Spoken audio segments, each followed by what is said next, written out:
Today on Commander Replay, the Kit and Mittens are coming off as we revisit Balan Wandering Night. Find out who gets cat scratch fever and who doesn't, next on Commander Replay. I want to thank my awesome Patreon supporters. You guys are awesome. If you want to help support the channel and vote on which decks I play next, feel free to check out my Patreon at the link below. And if you're looking to purchase new cards, be sure to use the TCG affiliate player link because it helps support the channel and it doesn't cost you anything. Welcome back, everyone. Playing some Balan Wandering Night today, and this is a GoFundMe deck that comes from Jared. Take a look at this opening hand. That's a 0-lander. I took a look. There's 38 lands in the deck, so that's just bad luck right there. Take the free mulligan, see what we got. All right, that's a little bit better. Temple of the False God I don't love, but as long as we draw another land, we're actually in pretty good shape. Okay, yeah, I think we can make this work because even there we can get the Stoneforge Mystic going, and that can get us into a Sword of the Animus, Mask of Memory, something like that, to get additional lands or additional card draws. Make sure Mask of Memory is in the deck. Mask of Memory is in this deck. We've also got a Fire and Ice. We've got a Feast and Famine. We've got Body and Mind. Yeah, we got a lot of good equipments in this deck, so I'm feeling pretty good about that. We're also on the play right here, so that's a nice little advantage as well. So I was talking with opponents before the game, just trying to establish what kind of power level we're on, and you know, well, a Voltron deck is always interesting to think about from a power level perspective, especially one like Balan, where it's a really good Voltron commander, because it's very easy to disrupt, but every card in your deck essentially works together into just making Balan a monster and pumping out a ton of damage. So Voltron decks can get weird in that they can really beat up on other casual decks, because like I have some Voltron decks, and like my Sisay Legendary Blades deck is a very casual Voltron deck, but it still beats up on other casual decks just because once you equip everything onto the same creature, that creature is massive. And if you have protection equipments on there, probably very hard to kill. So Voltron is always sort of interesting when it comes to evaluating its power level, because as strong as it can be, it also gets disrupted really easily against like Fleshbag Marauders, mass bounce from blue players, things like that. So there are a lot of ways that it can be disrupted. Green can blow up some of your key equipments, and that can be quite a headache and stop what you were doing from a tempo perspective, and, you know, kind of make you waste a turn if you're planning to get like a Feast and Famine trigger on something. So in general, Voltron is powerful, but very easy to disrupt. Maybe not as powerful as just like win the game combo, but you know, you get a big creature into play and you start putting pressure on someone, you really cut down on the amount of time that they have to react to it. So that's an Open the Armory. That's cool. Let's go for Scavenger Ground. Play the Stoneforge Mystic. Thinking Sword of the Animist. Tough call between Sword of the Animist and Mask of Memory right here. We can play Mask next turn, which I like. I think I'm going to go that way instead. So all we really have to do, if we hit with the Mask, and then it'll take us a minute, but we can use the Open the Armory and get like a Feast and Famine, and that can kind of suffice as the mana acceleration. Oh, we need to draw another land. Crap, I forgot about the Temple of the False God. That's why I don't like Temple of the False God. 38 lands in this deck. Pray for land on top. Here comes a Star Compass for opponent. Yep. There's the land on top. Glad that worked out. Play the Mask of Memory. Opponent said their Feather deck was probably a little bit too strong for what we have going on here, so we will go ahead and focus them first. So equip the Mask of Memory, swing into the Feather. Draw some cards with Mask of Memory. Ooh. Soul Ring, Luxodon, Warhammer. What are we getting rid of? Didn't catch the land that I was hoping on. I almost want to say Temple of the False God. I'm going to go with the Savine's Reclamation just because we don't have anything in the graveyard right now. I mean, I guess Mask of Memory puts things in the graveyard, but it does have flashback, so we can always use it from the graveyard. And so taking a look at what our opponents are playing. First up, we have Frodo the Chef piloting Progenitus. 5-color deck, not really sure what they're up to, but always scary when Progenitus is at the top end, because if the game goes long and they just have a lot of mana, then Progenitus is coming into play, and it's an absolute headache to deal with. You basically need a board wipe, and like red board wipes don't even get you there. A lot of the black ones won't get you there just because they won't be big enough. So you're talking about needing a board wipe and needing a select subset of board wipes. So yeah, Progenitus, just really big. Then we have Lord of the Board piloting the first Sliver. They said this is not Slivers, this is a Cascade deck, so this should be interesting. They also said it's not Food Chain either, just a fun Cascade deck, so we'll see what they've got going. I think they said it showed up somewhere before, I can't quite remember. And then finally we have Can't Pay Rent piloting Feather the Redeemed. And they said they meant to choose a different deck, but something happened with Magic Online. Sometimes the deck selection gets weird because now it auto-selects a deck for you whenever you edit it, but if it's not legal, it'll go to the deck you used before. It's weird. I've definitely had some issues with that as well, but we're gonna keep a close eye on them since they said they're playing a pretty strong deck. They do have a Weathered Wayfarer in play, and that can get them additional land drops, which is always good. We actually have a lot of cards in hand, so I'm not terribly worried about losing the discard right here. What I am going to do is continue swinging to the feather. I know it's only one, but if they block with the Weathered Wayfarer, that's actually not a terrible thing. Yeah, they're not going to do it. Didn't think they would, but just on the off chance. Mask of Memory will trigger. We draw land, Knight of the White Orchid. Probably ditch the Crystal Vein right here. I feel like I'd rather have white mana. We are on the play, so someone's actually going to have to ramp before Knight of the White Orchid gets us the land. Okay, right here, I think this is going to be just a big mana ramp turn. Get the Soul Ring in. Get the Worn Power Stone in. Play the Plains. Play the Open the Armory. I think it's Feast and Famine time. And we'll pass the turn like that. We are well set up next turn for some Feast and Famine shenanigans. Opponent's going to lay down a Jace's Sanctum, so some sort of Spellslinger deck probably for the Progenitus, being that they want their instants and sorceries to cost less and they get to scry. Oracle of Moldiah for opponent. There's the mana ramp that we need for the Knight of the White Orchid to do its thing. Opponent's got a Scavenging Ooze. That's actually a little bit scary. We have that Savine's Reclamation. I would prefer not to lose it. Here comes Feather into play. Yep. Opponent can activate the Weathered Wayfarer. Yep. Can get any land they so please and put it into their hand. Just going for a plateau. When I activate Weathered, I tend to go for like Ancient Tomb first a lot of the time just to get the extra mana. Although in Feather, Feather is a deck where you may not even run Ancient Tomb because the colored mana is so important. So I totally get it, but I'd probably still go for like, I guess you wouldn't. I guess it's not common to run a Maria in Feather either, but there are many cool lands you can get with Weathered Wayfarer in a Boros deck. Just that Feather does not care about many of them in the same way that other commanders do. We draw Sword of the Animist, a sweet little card. Let us play the... Let's get the Knight of the White Orchid in. That'll trigger. We can get a Plains. Make sure we have enough. That'll be 3. That'll be 2. Yeah, we'll go for the Mistveil Plains right here. Seems like a good time to get it. Then play the Temple of the False God. Cast a Sword of Feast and Famine. Equip a Sword of Feast and Famine. And I'm doing it this way just in case someone wants to try to blow something up. We do have Teferi's Protection on hand. Swing into the first Sliver opponent. Feast and Famine and Mask of Memory will trigger. We draw a Flagstones and a Leonin Abunus. Ooh, I like both of those. Definitely want to keep that next land drop. Yeah, we definitely want to keep the next land drop lined up. Don't have great ways to get the Abunus back, but it's a lot of protection for our stuff. I guess it's going to be the land, honestly. Hope to catch in a land next turn. There are 38 lands in the deck. Also, we've got the Sword of the Animist, so I guess we can cheat on the lands just a little bit, which I don't love doing, but we have so much gas in hand that don't really want to get rid of anything else. So then we will play the Indomitable Archangel, get our artifacts protected. Also gives us a blocker against Feather, which I think is going to be a pretty big deal. We'll play the Sword of the Animist, and then we'll leave these 3 lands open for Teferi's Protection. Opponent's going to go for a Crux of Fate and try to destroy all non-dragon creatures. Can't say I'm loving that, so I think it's going to be... is it Teferi's Protection time? Yeah, it's Teferi's Protection time.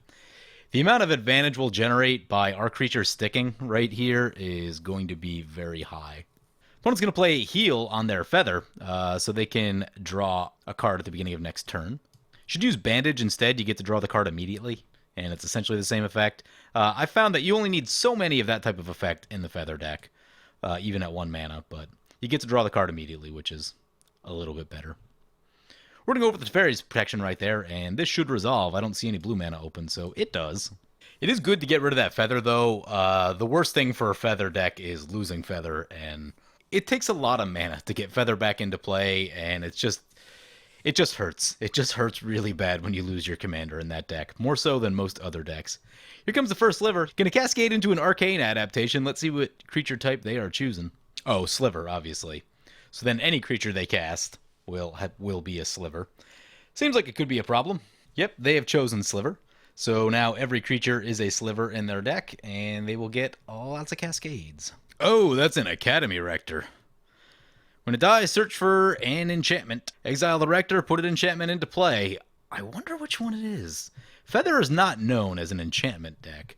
I mean, maybe it's just Duelist Heritage or True Conviction or something like that. Those are pretty good, but we're going to do our best to leave that right where it is. Ooh, opponent has Scavenger Grounds in play with the untapped mana for it, so graveyard plays might not be the best for us right now. Also, a chance that we might lose this Savine's Reclamation at some point, so not amazing, but that's what we're going to have to live with. Play the Luxodon Warhammer. Are we using the artifacts right here? Yeah, we'll use one of the artifacts. Equip the Luxodon Warhammer. Equip Sword of the Animist. Do some attacking. I'm going to leave the Indomitable Archangel back. There are a lot of haste spells in the Feather deck, so I'd rather have that blocker up. Sliver opponents looking like they're getting going, so I think it's time to go over their way. Plus, we have protection from their commander. So Sword of the Animist will trigger. We'll get a land. Grab a plains. So they take a Mask of Memory and a Sword of Feast and Famine hit. Yep. So our land's untap, and Mask of Memory will trigger. Land and Enlightened Tutor. Well, we're going to discard the land. So I was thinking about going for Balan, but we could go for Enlightened Tutor on, like, Lightning Greaves or something like that, and then get Balan. I don't know how much mana do we actually have? That's 4, 5, 6, 7, 8, 9, 10, 11, 12. Balan would be 4, that'd be 5. 3 more for Sword of Vengeance, that's 8, plus 2 more is 10? Yeah, okay. Make sure Sword of Vengeance is in the deck. It is. Alright, so I think we're going to sit on all of that. I think I'm just going to go for Nahiri right here. Use the Scavenger Grounds. And we'll just plus Nahiri. Oops. Didn't mean to equip the equipment, but we'll put a Sword of Feast and Famine on the token that does protect us from the first Sliver. We have some mana left over. We could actually just go for Balan right here. Yeah, maybe we'll try it. I guess we're overcommitting to a board wipe. Yeah, that's overcommitting. Because we can still do all the same stuff anyway. And, actually, if someone tries to exile the graveyards, we can Savine's Reclamation and just get some lands. Or put it back on the bottom if we want to, but it's actually probably more helpful in the graveyard.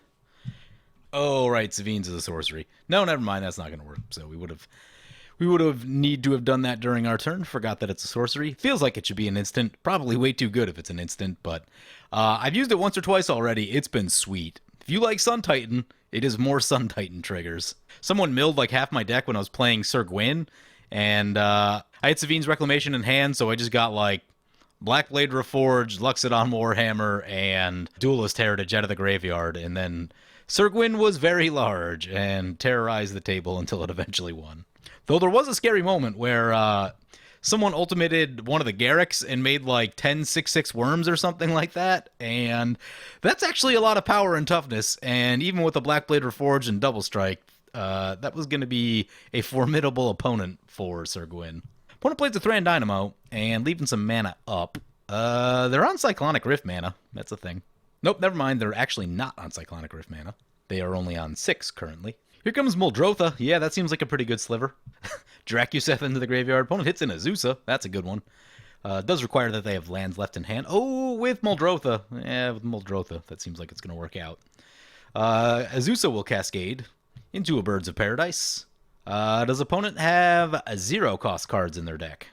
It's a Wheel of Fate. Okay, so we'll want to use our Enlightened Tutor. Everyone's going to get a fresh 7. For us, that's actually pretty good. We're down to 1 card, so we've got most of our stuff in play. On the other hand, if anyone is looking for removal, they're going to be much more likely to find it. And with Muldrotha coming in, opponent's probably not actually going to lose that much from their hands. So play the Enlightened Tutor. Grab that Sword of Vengeance. Everybody wheels. We draw, oh my. We draw Almeria. We draw Truth and Justice, Sword of Vengeance, Conqueror's Flail, and Darksteel Plate. Those are things. Opponent's going to crack the Scavenger Ground with Muldrotha still on the stack. That being the case, I'm going to put our Savine's Reclamation back into the library. That's a very valuable card, and I really don't want to lose it. So it goes back to the bottom, and it gets saved. Yeah, opponent gets themselves some stuff. Lots of good value-y creatures right there. Ironically, I run both of these in the Captain Sisay Legendary Blades deck, and yeah, they generate tons and tons of value. Mana Crypt coming in for opponent. Grim Warlord Radha into Kimball into Bloom Tender. Yeah, this is going to have to be a big Balan turn into the first Sliver, I think, unless Feather's playing a board wipe. Feather doesn't tend to run so many board wipes, at least the builds I've seen. The builds I've seen are usually a little bit light on board wipes, but opponent doesn't have their commander in play, and they have the Academy Rector out, so if they had one, now would be the time to play it. Ouch, opponents had 6 lands. Oh my, that hurts. That hurts. Opponent plays an Enlightened Tutor or Cabal will trigger. It is during their main phase, by the way, so they doesn't look like they'll be getting that draw. Opponent does have a little bit of blue mana up over here. Could be a counterspell. It's not an Evacuation. Could be an Aetherize over there. Would not love that. Opponent grabs Smothering Tithe with the Enlightened Tutor. That's interesting. I feel like I probably would have gone for something else personally, especially with 6 lands. Maybe a Sunforger. Who knows? Brings it back to our turn. No one played a board wipe. Let us get our commander. It resolves. I'm going to use the... Let's see. All right, we're going to need 1 and a white to use the Balan ability. That's right there. So then we'll go... I'm going to get the Emeria in just... actually, hold on. Use the minus on Nahiri. Sword of Vengeance is going to be the most important one right here, so this means that opponents can't counter the sword, so sword is in. I like that. We tapping the... yeah, we'll play the Emeria just in case another wheel happens. Do we just go for everything? Conqueror's Flail. Cabal will trigger. Get Darksteel Plate. Equip everything to Balan. We've got a large kitty. Sadly, not enough for the Truth and Justice right here. But I think this is going to put Sliver opponent into a world of hurt. They have a lot of green creatures, so a lot of them won't be able to block. Sword of the Animus will trigger. So go to combat, send the big old kitty over to the Slivers. Grab a Plains. Hit with the Feast and Famine, hit with the Mask of Memory. Does opponent have no blockers? Black, green, green. Opponent can't block with a single creature. Wow. Protection from 2 colors, and yeah, the 2 colors hits every single one of their creatures. Wow. So they're gonna die. There's Haunted Cloak. There's Return to Dust. Let's discard the Plains. Feast and Famine will trigger. Our land's untapped. Nothing to really do at instant speed. Nothing I really want to Return to Dust at the moment, so we'll just hang on to that. And opponent dies. 0 blockers against the Balan. Feast and Famine, so good. Oh, I love Sword of Feast and Famine. Not only because of the land untap ability, but a lot of times pro-black and pro-green, you know the value type players that just have a ton of green creatures in play. They can't block, and then they die. I guess we discard another Plains right here. So second main phase, let's go for... I'm not going to play... I'm going to hold a bunch of stuff back because we're super overcommitted. Should a board wipe happen. Solemn Simulacrum will give us a card draw should it die for any reason. Also gives us our 7th Plains for Emeria. So again, if everything dies, we can just get the Solemn Simulacrum right back, and that is Value City, or probably the Stoneforge Mystic. So I like that. Do we need the Endless Atlas right here? I'm going to hang on to it. I'm going to hang on to it for the reasons of overcommitment like we just talked about. So if opponents don't have anything, like we literally just attack them and they die, so... You know, if they have something, then we lose everything and we have to rebuild and all that sort of stuff. So, yeah, I think it's better to hold a little bit back in the tank right here. Primal Amulet coming in for opponent. Yep. Baral coming in. Opponent has a lot of cost reduction. Their spells cost 3 less to cast right now. From the Jace's Sanctum, the Primal Amulet, and the Baral. Oh, I remember. Opponent said this is their buyback deck. Okay. Well, Capsize is in the graveyard. That's good news. Oh no, Capsize is in exile. Excellent. Capsize basically a win condition for that deck. Okay, I forgot that we talked about that before the game. So opponent is playing Buyback Tribal. I did mention to them that Balan might be a little bit strong for Buyback Tribal just because, you know, you suit everything onto Balan and you've got a big attacker. It's easily disrupted, but if it doesn't, then you probably just die to it, so... Yep, there's the Austere Command. That's the one I was worried about. That's why we didn't play anything more than we did. So many equipments. Most of our best equipments are going down, like the ones that I usually like to go to first. Although, Darksteel Plate and Balan will survive. I guess that's something.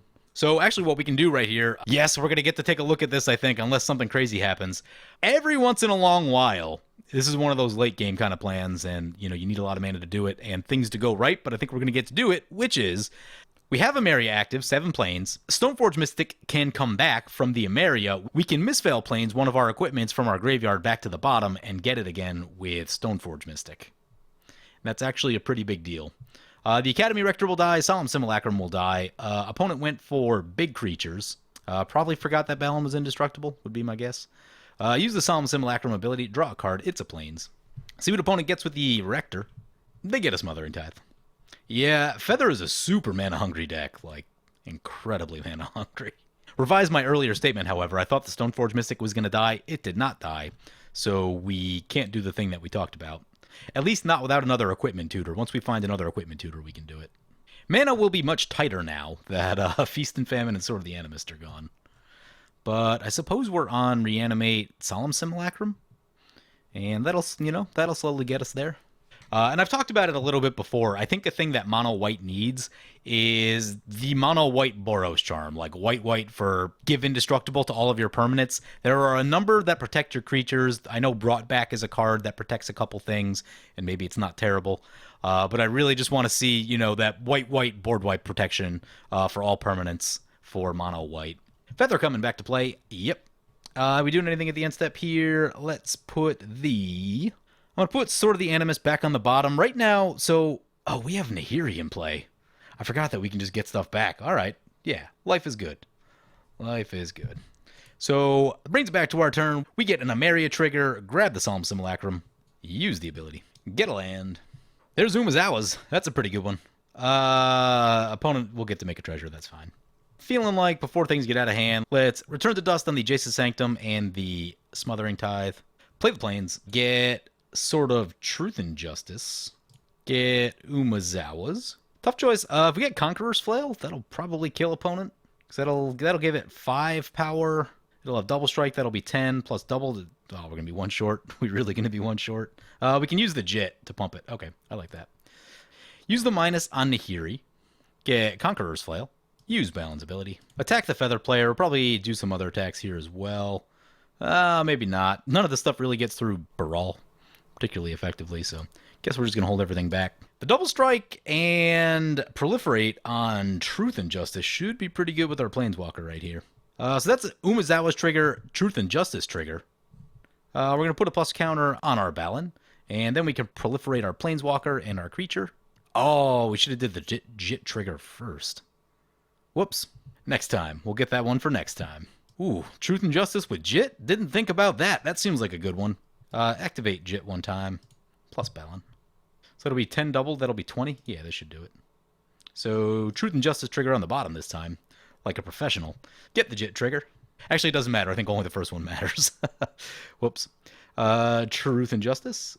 We'll pump the Knight of the White Orchid, because actually when you make Knight of the White Orchid 4/4, it's actually pretty strong. So proliferate that.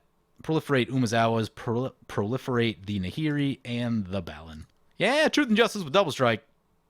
Not terrible. Not terrible. Wait, opponent survived that? Did I miscount? Oh, I miscounted somehow. I did something wrong. I don't know what I did, but oh man. This should have been Double Strike with double damage? Maybe I didn't put a stop? Yeah, Feather was supposed to die right there. I just miscounted. I didn't time my triggers right with the Jit and everything. Did something wrong. Here comes Tezzeret. Yep. We have to be careful that Feather doesn't just like alpha strike us. It's not the easiest thing to do, but it's possible. I guess also we can minus it. Okay, yeah, Jit keeps us safe from Feather killing us. Okay, I'm feeling okay. Yeah, I don't know what happened right there. Wait, did the double damage not work? Oh, that's the problem. It's Conqueror's Flail. I thought it was Inquisitor's Flail. Oh my. Yeah, all right. Problem solved. I thought it was Inquisitor's Flail, which doubles the damage. It is not. It is Conqueror's Flail, which says people can't cast stuff during our turn. There's a Stoneforge Mystic for opponent. That's a good one. Let's see what it gets. Probably Sunforger, right? Don't think they have the mana for it, but, you know. Yep, going for the Sunforger. Gonna cast the Sunforger. Opponent gonna try to equip to Feather, and I think it's time we shoot. So...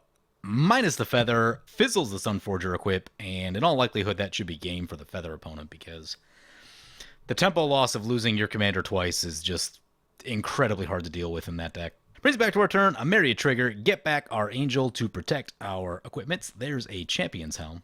Let's play the Haunted Cloak, play Champion's Helm, equip Champion's Helm, equip the Cloak to the Angel, do some attacking. Swing Balan into the Feather player, Angel into this Tezzeret, I guess, and the Knight into opponent's face. Opponent going to block the Angel, does have Trample, and we're going to pump it up with the Truth and Justice.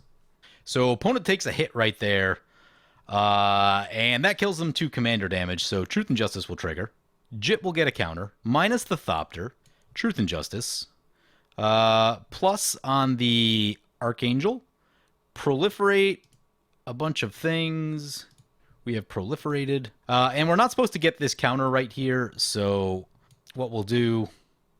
We're not actually supposed to get that hit because the opponent's already dead. We're going to skip. I guess we have to plus that, but no proliferate. And then Umezawa's, I guess we'll just gain life twice. It's the least defensive mode. To sort of balance that out a little bit. Plus Nahiri. Play Endless Atlas. Draw with the Atlas. And pass turn. Nezapure Steel Paladin. Opponent needs more removal. And they do not have it, so they scoop right there. Yeah, Balan. Balan Voltron. Gotta love it. Ugin on the way. So take a look at this deck. So as I said, this deck list comes to us from GoFundMe donor Jared, and looks like it's pretty well built. The only criticism I had... actually, before we get into that, so one thing about this game is that we drew pretty well. We had a turn 4 Soul Ring, which I know... Many people are like, is it even that good? Yeah, it does matter when you get that boost of mana on turn 4. Being on like 7 or 8 mana and not on 4 mana is a pretty big difference right there, because we also had the Temple of the False God going at that point. So we had the early Soul Ring, that helped. We got the Worn Power Stone early, which also helped. We hit the Knight of the White Orchid pretty early, so got some of our mana ramp there. And then we had the Teferi's Protection for the board wipe, and that really set us up to be very far ahead of our opponents. So that was really, really good.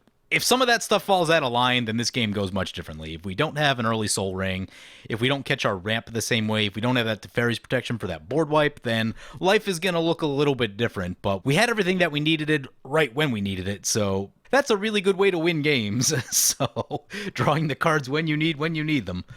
But yeah, so things that I would change with this deck, I would probably add just like another Mind Stone or 2 type of effect in the deck. Just things to get to your 4 mana slot just a little bit quicker. We've got the Worn Power Stone. I might add a Dowsing Dagger. I like Dowsing Dagger, especially if there's not a ton of Strip Mines in your format. If there is a lot of land destruction, then I'd probably stay away from the Dowsing Dagger.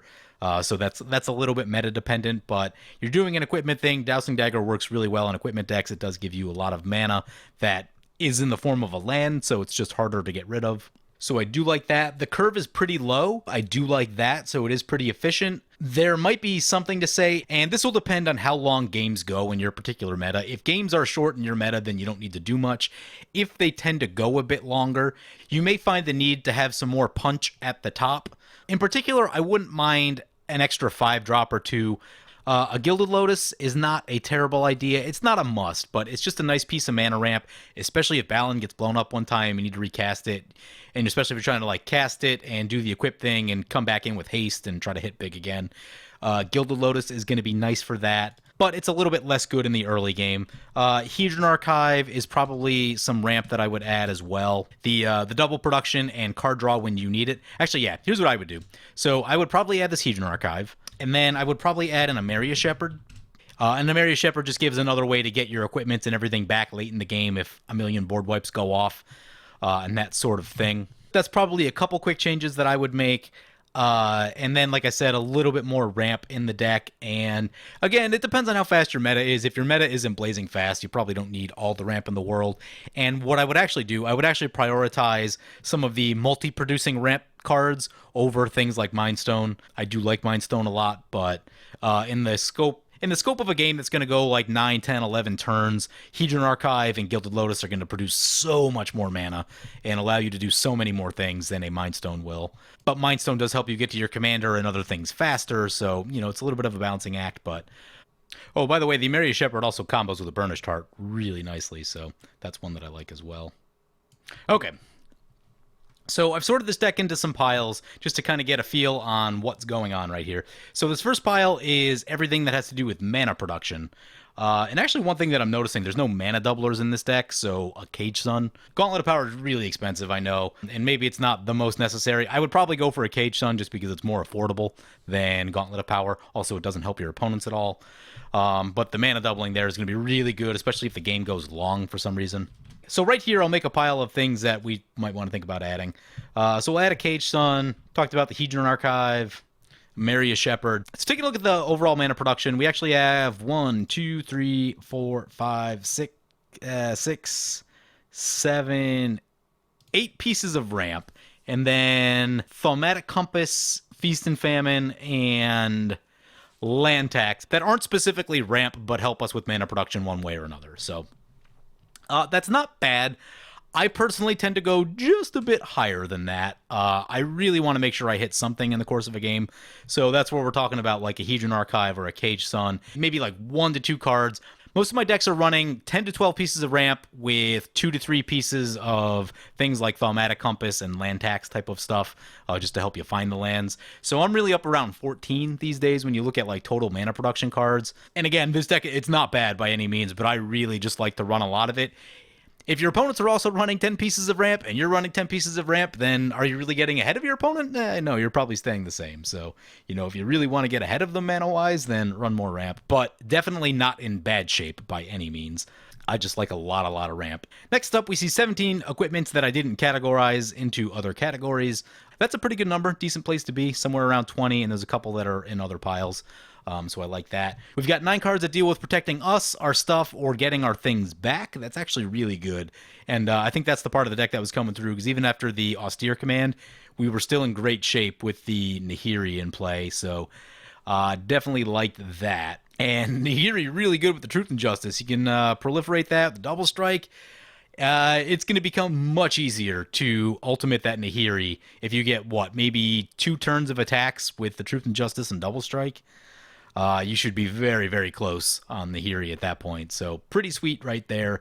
Again, I talked about the Emerius Shepherd. I just really like Emerius Shepherd, especially with Burnished Heart. You can really do some wild things. You could probably add a high market and also get a little bit wild with Solemn Simulacrum. As it comes in, sacrifice it, get a land, and then bring Solemn Simulacrum back again, and you'll draw a card in there as well. So fun little tricks, just a nice little value trick that you can do. But there are a lot of protection and a lot of ways to get things back already. So, Emerius Shepherd is a little bit slow. It requires you to have a land. That's all stuff. So I could see a reason just from a pure number of deck slots why we wouldn't run it, but it's just a card I really, really like in mono white. So then let's talk about interaction. There's actually about 10 pieces of interaction in the deck. I didn't put Umezawa's Jit into that pile, but you certainly could, since it does tend to kill a lot of creatures. Ugin's going to help us get rid of a lot of different types of permanents. I like that. Austere Command is great. Big Ugin is incredible. Gotta love that. And if you want Big Ugin, you might also want to think about All Is Dust. It's a very similar type of effect that is probably going to hose your opponents pretty badly and leave most of your artifacts intact. I find that in a deck like this, I probably want to run both. Angel of the Dire Hour, a card that I used to love, but I just don't get the opportunity to play it that much anymore. It has Flash, and it says if you cast it from your hand, exile all attacking creatures. This is really good. If someone's got Eldrazi, or if they have like a Craterhoof Behemoth that just went off, it deals with the problem. And it doesn't care if it's indestructible, doesn't care about its power and toughness, doesn't really care about that much. It's untargeted exile. So that is a really good effect to have around, especially if you're talking about a creature-based meta where you're planning to get attacked. I do find that Angel is a bit slow. I tend to play in metas now where attacking isn't the primary form of win. So it will lose value in those type of metas, but in a meta where someone is planning to attack and attack with big or indestructible things, Angel of Dire Hour is very good and a super sweet card. Settle the Wreckage, again, untargeted exile, but it does give opponent lands. You just got to be a little bit careful about that, but oftentimes exiling their stuff is still, you'd rather they just have the lands than attack you with the Eldrazi. So we got Return to Dust, we got Crush Contraband. Love having both of those. Really good against artifacts and enchantments right here. Definitely like that. Path to Exile, Swords of Plowshares, Winds of Abandon. We've got a one-sided board wipe. Again, with the lands, just be a little bit careful. The one thing that's missing from this set of interaction right here, we're great against creatures, we're great against artifacts and enchantments, great against a lot of colored permanents. One thing I might think about is a Generous Gift, because Generous Gift can hit lands, and when someone plays a Glacial Chasm, that tends to be a really big problem. So I really like Glacial Chasm because it does have the ability to hit lands, or sometimes there's a Gaia's Cradle, or just whatever the problem is, you can shoot it. So I do like the flexibility of Generous Gift right there. I think it's pretty expensive. You could look at a card like Council's Judgment, but that might not always hit the thing that you want it to. However, it doesn't target, and opponents can't respond to the card that is chosen. So those are some things to think about, but I'm pretty sure it's pretty expensive. It's not a must-have, but it is just a really good piece of removal in mono white. but I really do like the generous gift, especially for the fact that it's like 25 cents or something very, very affordable. And the other thing that I think this deck is missing is protection from spell-based effects. The thing that I always worry about when I play a mono white deck is the big X spell, a Torment of Hailfire, or a Cyclonic Rift, or some big spell that's just difficult to interact with and is going to blow you out and probably make you lose the game. And again, it's going to come down to what kind of decks you're playing against with this deck. But some things to think about. A card that I always want to run, but I never do, and I probably should, is Warping Whale. Has the ability to counter target sorcery spell, so it's not going to stop the Rift, but it will stop the Torment of Hailfire, or it will stop the Expropriate, whatever the big finisher spell that your opponent's going to try to play. It does help you stop that. And has some other modes on it too, so there is a bit of flexibility there. But that's primarily the reason that I would run it if I were going to run it. It's a very specific meta call kind of deck, but if you need to stop that Torment of Hailfire from going off, that is one way to do it. Some other options are Lapse of Certainty. It's not incredible, but it can buy you a turn, and with this deck, a turn might be all you need. If someone's trying to Cyclonic Rift and you counter the Cyclonic Rift for a turn, you might just be able to kill them before they have a chance to cast it again, being that Balan just does a lot of damage. So Lapse of Certainty is one that I might think about in this deck, just as protection against the big spell. And the other one that is great for memes, but is not always as effective as you want it to be, is Mana Tithe. Especially the longer a game goes, opponents are just going to have more mana open that they can pay for the Mana Tithe. So it is one to think about, but I haven't had great success with it personally. I would probably go for the Lapse of Certainty in this style of deck. But other than that, I probably wouldn't make too many other changes to the deck. I think it's actually in very, very good shape. So, we're talking about 5 cards. We got 2 pieces of ramp right here just because I like a lot of ramp. We've got an Ameria Shepherd for shenanigans and recursion. We've got a generous gift to blow up glacial chasms or random problems on board. Also hits planeswalkers, which can be relevant. And we've got Lapse of Certainty to stop a big spell that might try to ruin our day. There's also Warping Whale available if you want that, but I'd probably go with Lapse. It's a little more flexible at the cost of it only counters it for a turn, but... So those are just a few things that I would think about to really take this deck to the next level. Again, I think it's in pretty good shape right now. It performed really well in the game we just played. So, there's that. Oh, and I talked about it during the video a little bit too. If you find that there are a lot of board wipes against a particular meta that you're playing, Brought Back is a card that you can think about. I wouldn't necessarily main deck it unless opponents are playing just tons and tons of artifact destruction and board wipes and things like that, but it's definitely a card worth thinking about. In the limited number of times that I've seen it, it is actually pretty good. So, it's not quite Boros Charm, but it's not too far away either. As far as things to cut, you're running about 16 creatures in the deck other than Balan. When I play Voltron, I tend to run low creature counts. I do like having some number of creatures in the deck, just because it gives you additional blockers and things like that, which are really nice. Shram is always a question mark for me, because if Shram comes down after your equipments, you're probably not going to draw very much with it. But if you get it down first, it will get you a couple extra draws. The question is, how many draws do you reasonably expect to get out of Shram? So Shram is always kind of on my early cut list. It's not a bad card by any means, but if you've got Stoneforge Mystic and Pure Steel Paladin already, I tend to favor those over Shram in that spot. Relic Seeker is reasonable. I've had success with Relic Seeker in the past, but it does get a little bit trickier as the game goes longer. It's going to depend on who's got blockers and things like that. Some things to think about. Another card to think about that I think a lot of people forget is Tajnar Swordsmith. It's a 4-mana creature. When it enters the battlefield, pay X. If you do, search your library for an equipment card with mana cost X or less and put it onto the battlefield. So, you cast Tajnar for 4 and pay 3, 7 mana, you've got a sword onto the battlefield. Nice little equipment tutor. It's super cheap. You can get them in foil also very cheaply. I have one floating around somewhere. It doesn't always get used, but it's something that you can think about, especially over the Relic Seeker, if you find that Relic Seeker is getting chumped by tokens and things like that, and isn't doing quite what you want it to. Ghostly Prison is a card that I actually doesn't seem to protect me as much as I ever expect it to for some reason. Whenever I play Ghostly Prison, opponents just seem to have loads of open mana, and they still attack me anyway. That one's going to depend on what your opponents are playing and your meta and all that sort of stuff. Combo-based meta, you really don't need Ghostly Prison as much. In a creature-based meta, it becomes more valuable. So that's something to think about. I do also like the fact that there are 38 lands in this deck. That is a very nice thing. And actually, to some degree, when we talked about the ramp, I would probably cut one land in place of a ramp spell, especially with the Thaumatic Compass that can protect you a lot. So does the land tax. If you have land tax or Thaumatic Compass, you can easily slot out a land right there. So, and personally, I would cut Cathedral of War. Crystal Vein seems okay. I'd have to see it more. But I would probably cut it just to get the planes count up for Emeria and Emeria Shepherd. I've gotten into the habit of trying not to overdo utility lands in my deck. Like, I want just the most impactful ones, especially in mono black and mono white, where the number of basics you play matter. In mono white, you have Emeria Shepherd. In mono black, you have Cabal Coffers and Cabal Stronghold. So I've really taken to trying to play as many basics as possible. I've talked about Temple of the False God endlessly. I don't love the risk that you inherit early in the game if you draw one when you don't have 5 lands. So I'd probably go for a Plains over that. Sanctum Eternity is interesting. That helps you avoid paying the commander tax again. I'm down for that. Scavenger Ground is good. So we'll go to 37 lands. Personally, I would cut the Shram and just lean more heavily on Mask of Memory and Sword of Fire and Ice. That's just the way that I roll. Denitha is a card that never seems to quite make the cut in my equipment decks. I should probably give it like a more fair shake. I never seem to do that, but that's probably another one that I would cut. But the Lifelink, Vigilance, First Strike, that's all really good stuff, and the cost reduction.